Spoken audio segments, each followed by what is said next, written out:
ಮೆಂತ್ಯದಲ್ಲಿ ಅದ್ಭುತವಾಗಿರ್ತಕ್ಕಂಥ ಪೋಷಕ ಸತ್ವಗಳು ಇದಾವೆ. ಸಂಜೀವಿನಿ ರಾಸಾಯನಿಕ ಸತ್ವಗಳನ್ನು ಕೂಡ ನಾವು ಕಾಣಬಹುದು. ಆಯುರ್ವೇದದ ಸಿದ್ಧಾಂತದ ಪ್ರಕಾರ ಇದರ ಗುಣಧರ್ಮವನ್ನು ನಾವು ಮೊದಲು ತಿಳ್ಕೋಬೇಕು. ವಾತ ಮತ್ತು ಕಫ ಪ್ರಕೃತಿ ಇರೋರಿಗೆ ವರದಾನ ಅಂತಾನೆ ಹೇಳಬಹುದು. ಸಂಜೀವಿನಿ ಅಂತ ಹೇಳಿ ಈ ಒಂದು ಮೆಂತ್ಯ ಕಾಳನ್ನು ನಾವು ಕರಿಬಹುದು. ದೀಪನ ಪಾಚನವನ್ನು ಇದು ಮಾಡ್ತದೆ, ಅಂದ್ರೆ ಅಗ್ನಿ ದೀಪನ ಮಾಡ್ತದೆ, ಹಸಿವು ಹೆಚ್ಚು ಮಾಡ್ತದೆ. ಇದು ವಾತ ರೋಗಗಳನ್ನ ಶಮನ ಮಾಡತಕ್ಕಂತ ದಿವ್ಯ ಔಷಧಿ ಅಂತ ಹೇಳಿ ಹೇಳ್ತಾರೆ.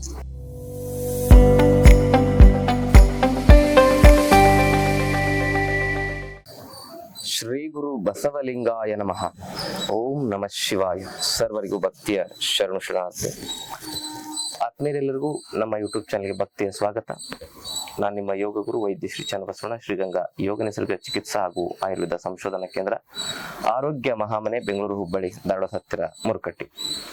ಆತ್ಮೀಯರ, ಇವತ್ತಿನ ದಿನ ಮೆಂತ್ಯ ಈ ಒಂದು ಅದ್ಭುತ ಮನೆ ಮದ್ದಿನ ಕುರಿತಾಗಿ ಮಾಹಿತಿಗಳನ್ನು ನೋಡೋಣ.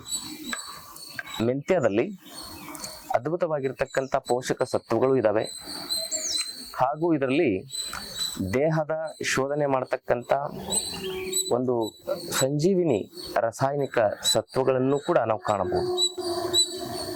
ಹಾಗಾಗಿ ಇದನ್ನ ಆಯುರ್ವೇದದ ಸಿದ್ಧಾಂತದ ಪ್ರಕಾರ ಇದರ ಗುಣಧರ್ಮವನ್ನು ನಾವು ಮೊದಲು ತಿಳ್ಕೋಬೇಕು. ಇದರ ಗುಣಧರ್ಮವನ್ನ ಉಲ್ಲೇಖ ಮಾಡೋದಾದ್ರೆ ಇದು ಉಷ್ಣ ವೀರ್ಯ ಗುಣಧರ್ಮವನ್ನು ಹೊಂದಿದೆ. ಅಂದ್ರೆ ಇದರ ಸ್ವಭಾವ ಉಷ್ಣ, ಹೀಟ್ ಇದು. ಹಾಗಾಗಿ ವಾತ ಮತ್ತು ಕಫ ಪ್ರಕೃತಿ ಇರೋರಿಗೆ ವರದಾನ ಅಂತಾನೆ ಹೇಳಬಹುದು. ವಾತದ ರೋಗಗಳಿಗೆ, ಕಫದ ರೋಗಗಳಿಗೆ, ವಾತದ 80 ರೋಗ, ಕಫದ 20 ರೋಗ, ಬರೋಬ್ಬರಿ 100 ರೋಗಗಳನ್ನ ಶಮನ ಮಾಡುವ ಸಂಜೀವಿನಿ ಅಂತ ಹೇಳಿ ಈ ಒಂದು ಮೆಂತ್ಯ ಕಾಳನ್ನು ನಾವು ಕರಿಬಹುದು. ಅದಷ್ಟೇ ಅಲ್ಲದೆ ಇದು ಏನಂತ ಹೇಳಿದ್ರೆ ಕಟು ರಸವನ್ನು ಹೊಂದಿದೆ. ಕಟು ಅಂದ್ರೆ ಇದು ಬಾಯಲ್ಲಿಟ್ಟಾಗ ಅದರ ರುಚಿ ಖಾರ ರುಚಿ ಇರ್ತದೆ. ಅದಷ್ಟೇ ಅಲ್ಲದೆ ಸ್ನಿಗ್ಧ ಮತ್ತು ಲಘು ಗುಣಧರ್ಮವನ್ನು ಹೊಂದಿದೆ. ಇದನ್ನ ಒಂದು ಆಯುರ್ವೇದ ಶ್ಲೋಕದಲ್ಲಿ, ಧನ್ವಂತರಿ ನಿಘಂಟುದಲ್ಲಿ ಮತ್ತು ಭಾವಪ್ರಕಾಶ್ ನಿಘಂಟುದಲ್ಲಿ ಇದರ ಕುರಿತಾಗಿ ಒಂದು ಶ್ಲೋಕ ಬರ್ತದೆ. ಮೇತಿಕಾ ಕಟು ಉಷ್ಣಾಚ ರಕ್ತಪಿತ್ತ ಪ್ರಕೋಪಿನಿ ಅರೋಚಕಹರ ದೀಪ್ತಕಾರಿ ವಾತ ಪ್ರಣಾಶಿನಿ ಅಂತ ಹೇಳ್ತಾರೆ. ಯಾರು? ಧನ್ವಂತರಿ ನಿಘಂಟುದಲ್ಲಿ. ಅಂದ್ರೆ ಮೇತಿಕಾ ಉಷ್ಣಾಚ ಅಂತ ಹೇಳಿದ್ರೆ, ಕಟು ಉಷ್ಣಾಚ ಅಂದ್ರೆ ಇದ್ರ ಕಟು ರಸ ಹೊಂದಿದೆ ಮತ್ತು ಉಷ್ಣ ವೀರ್ಯ ಸ್ವಭಾವವನ್ನು ಹೊಂದಿದೆ. ರಕ್ತ ಪಿತ್ತ ಪ್ರಕೋಪಿನಿ ಅಂದ್ರೆ ಇದು ಪಿತ್ತವನ್ನ ಹೆಚ್ಚಿಗೆ ಮಾಡುತ್ತೆ. ಅದಕ್ಕೆ ಪಿತ್ತ ಪ್ರಕೃತಿ ಇರೋರು ಅಸಿಡಿಟಿ, ಹೈಪರ್ ಅಸಿಡಿಟಿ, ತುಂಬಾ ಕೈಕಾಲು ಉರಿ, ಮೈಕೈ ಉರಿ, ಮೂತ್ರ ಉರಿ, ಇಂಥ ಸಮಸ್ಯೆ ಇರೋರು ಇದನ್ನ ಸೇವಿಸಬಾರದು ಅಂತ ಹೇಳ್ತಾರೆ. ರಕ್ತ ಪಿತ್ತ ಪ್ರಕೋಪಿನಿ. ಅರೋಚಕಹರ ದೀಪ್ತಕಾರಿ ಅಂದ್ರೆ ಅರೋಚಕಹರ ಅಂತ ಹೇಳಿದ್ರೆ ನಮ್ಗೆ ಬಹಳ ಜನರಿಗೆ ಊಟ ಮಾಡ್ಲಿಕ್ಕೆ ಮನಸ್ಸೇ ಬರೋದಿಲ್ಲ, ಪ್ರಸಾದ ಮಾಡ್ಲಿಕ್ಕೆ ರುಚಿನೇ ಅನಿಸೋದಿಲ್ಲ. ರೋಚನೆ ಶಕ್ತಿ ಅಂತಿರ್ತದೆ, ಟೇಸ್ಟ್ ಬರ್ಡ್ಸ್ ಅಂತ ಇರ್ತವೆ, ಎಲ್ಲ ಸತ್ತೋಗಿರ್ತವೆ, ತುಂಬಾ ವಿನಾಶ ಆಗಿರ್ತವೆ. ಅದಕ್ಕೆ ಆಹಾರ ತಂದ್ರೆ ಸಾಕು ನಮಗೆ ವಾಂತಿ ಬಂದಂಗೆ ಆಗ್ತಿರ್ತದೆ, ಊಟ ನಮಗೆ ಸೇರೋದಿಲ್ಲ, ಹೊಟ್ಟೆ ಹಸಿವಾದ್ರೂ ಕೂಡ ಆಹಾರ ಸೇವನೆ ಮಾಡ್ಬೇಕಂತ ಮನಸ್ಸು ಬರಲ್ಲ. ಅದಕ್ಕೆ ಅರೋಚಕ ಅಂತ ಕರೀತಾರೆ. ರುಚಿನೇ ಬರ್ತಾ ಇಲ್ಲ ಊಟ ಅಂತ ಹೇಳ್ತಾರೆ ಬಹಳ ಜನ, ರುಚಿ ಅನಿಸ್ತಾ ಇಲ್ಲ ಅಂತ ಹೇಳ್ತಾರೆ. ಇದನ್ನ ಸೇವನೆ ಮಾಡೋದ್ರಿಂದ ನಾಲಿಗೆಯಲ್ಲಿ ಟೇಸ್ಟ್ ಬರ್ಡ್ಸ್ ಗಳು ಆಕ್ಟಿವೇಟ್ ಆಗ್ತವೆ, ಅರೋಚಕಾಹಾರ ಆಗ್ತದೆ. ಮತ್ತೆ ದೀಪನ ಪಾಚನವನ್ನ ಇದು ಮಾಡ್ತದೆ, ಅಂದ್ರೆ ಅಗ್ನಿ ದೀಪನ ಮಾಡ್ತದೆ, ಹಸಿವು ಹೆಚ್ಚು ಮಾಡ್ತದೆ, ತಿಂದಿರೋದನ್ನ ಜೀರ್ಣ ಮಾಡ್ಲಿಕ್ಕೂ ಕೂಡ ಅಗ್ನಿ ಮಾಂದ್ಯದ ಸಮಸ್ಯೆಯನ್ನು ಕೂಡ ನಿವಾರಣೆ ಮಾಡ್ತದೆ ಅಂತ ಹೇಳಿ ಈ ಶ್ಲೋಕದ ಅರ್ಥ. ಮತ್ತೆ ಕೊನೆಗೆ ಹೇಳ್ತಾರೆ ವಾತ ಪ್ರಣಾಶಿನಿ ಅಂತ ಹೇಳಿದ್ರೆ ಇದು ವಾತ ರೋಗಗಳನ್ನ ಶಮನ ಮಾಡತಕ್ಕಂತ ದಿವ್ಯ ಔಷಧಿ ಅಂತ ಹೇಳಿ ಹೇಳ್ತಾರೆ. ಆಮೇಲೆ ಭಾವಪ್ರಕಾಶ್ ನಿಘಂಟುದಲ್ಲಿ ಏನ್ ಹೇಳ್ತಾರೆ ಅಂದ್ರೆ ಮೇತಿಕಾ ವಾತ ಶಮನಿ, ಇಲ್ಲೂ ಅದನ್ನೇ ಹೇಳ್ತಾರೆ ನೋಡ್ರಿ. ಇದು ವಾತದ ರೋಗಗಳನ್ನ ಶಮನ ಮಾಡತಕ್ಕಂತ ಶಕ್ತಿಯನ್ನು ಹೊಂದಿದೆ. ಶ್ಲೇಷ್ಮಾಗ್ನಿ ಜ್ವರನಾಶಿನಿ ಅಂದ್ರೆ ಇದು ಶ್ಲೇಷ್ಮಾಗ್ನಿ ಅಂದ್ರೆ ನಮ್ಮ ಕಫದ ದೋಷದಲ್ಲಿ ಈ ಒಂದು ಅಗ್ನಿ ತತ್ವದ ಕ್ರಿಯಾಶಕ್ತಿಯನ್ನ ಏನ್ ಮಾಡ್ತದೆ ಅಂದ್ರೆ ಕ್ರಿಯಾಶೀಲಗೊಳಿಸ್ತದೆ. ಇಲ್ಲಾಂದ್ರೆ ಏನಾಗುತ್ತೆ, ಆ ಕಫದ ವಿಕಾರದಿಂದ obesity, cholesterol, triglyceride, LDL, VLDL ಹೆಚ್ಚಾಗೋದು, ಫ್ಯಾಟಿ ಲಿವರು, ಹಾರ್ಟ್ ಬ್ಲಾಕೇಜು, ಒಬೆಸಿಟಿಯಿಂದಾಗಿ ಡಯಾಬಿಟಿಸು ಮತ್ತೆ BP, ನೂರಾರು ಕಾಯಿಲೆಗಳು ಬರ್ತವೆ. ಅದಕ್ಕೆ ಬೊಜ್ಜು, ಒಬೆಸಿಟಿಯಿಂದ ಬಳಲ್ತಾ ಇರತಕ್ಕಂಥವ್ರಿಗೆ ಇದು ವರದಾನ ಅಂತಾನೆ ಹೇಳ್ಬೋದು. ಹಾಗೆ ಶ್ಲೇಷ್ಮಾಗ್ನಿಯನ್ನ ಕ್ರಿಯಾಶೀಲಗೊಳಿಸಿದಾಗ ನಮ್ಮ ಒಬೆಸಿಟಿ, ಕೊಬ್ಬಿನ ಅಂಶ ಹಾಗೂ ನಮ್ಮ ದೇಹದಲ್ಲಿ ಎಕ್ಸ್ಟ್ರಾ ಫ್ಯಾಟ್ ಏನ್ ಕಟ್ಕೊಂಡಿರ್ತದೆ ಅದು ಕರಗ್ತಕ್ಕಂತ ಒಂದು ವ್ಯವಸ್ಥೆಗೆ ಬರ್ತದೆ. ಹೀಗೆ ಇದಷ್ಟೇ ಅಲ್ಲದೆ ಇನ್ನ ವಿಶೇಷವಾಗಿ ನಾವು ನೋಡೋದಾದ್ರೆ ಇದು ಈ ಕಫದ ವಿಕಾರಗಳಿಂದ ಬರ್ತಕ್ಕಂಥ ಸಮಸ್ಯೆಗಳಾಗಿರ್ತಕ್ಕಂಥ ಈ ಚಳಿ ಜ್ವರ ಅಂತ ಬಂದಿರ್ತದೆ. ಅಂತ ಸಂದರ್ಭದಲ್ಲಿ ಮೆಂತ್ಯ ಕುದಿಸಿ ಅದರ ಕಷಾಯವನ್ನು ಕುಡಿಯೋದು ಬಹಳ ಮುಖ್ಯ.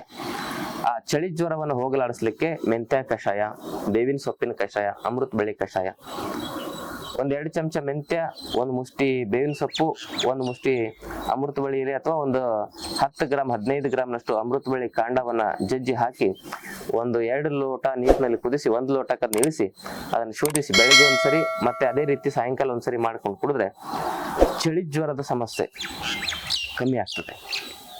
ಹಾಗೇನೆ ಇದು ಕಫಹರವಾಗಿನೂ ಕೆಲಸ ಮಾಡ್ತದೆ. ಮಕ್ಕಳಿಗೆ ಏನ್ ಮಾಡ್ಬೇಕು ಅಂದ್ರೆ ಮೆಂತ್ಯ ಚೆನ್ನಾಗಿ ಹುರಿದು ಪುಡಿ ಮಾಡಿ ಇಡಬೇಕು.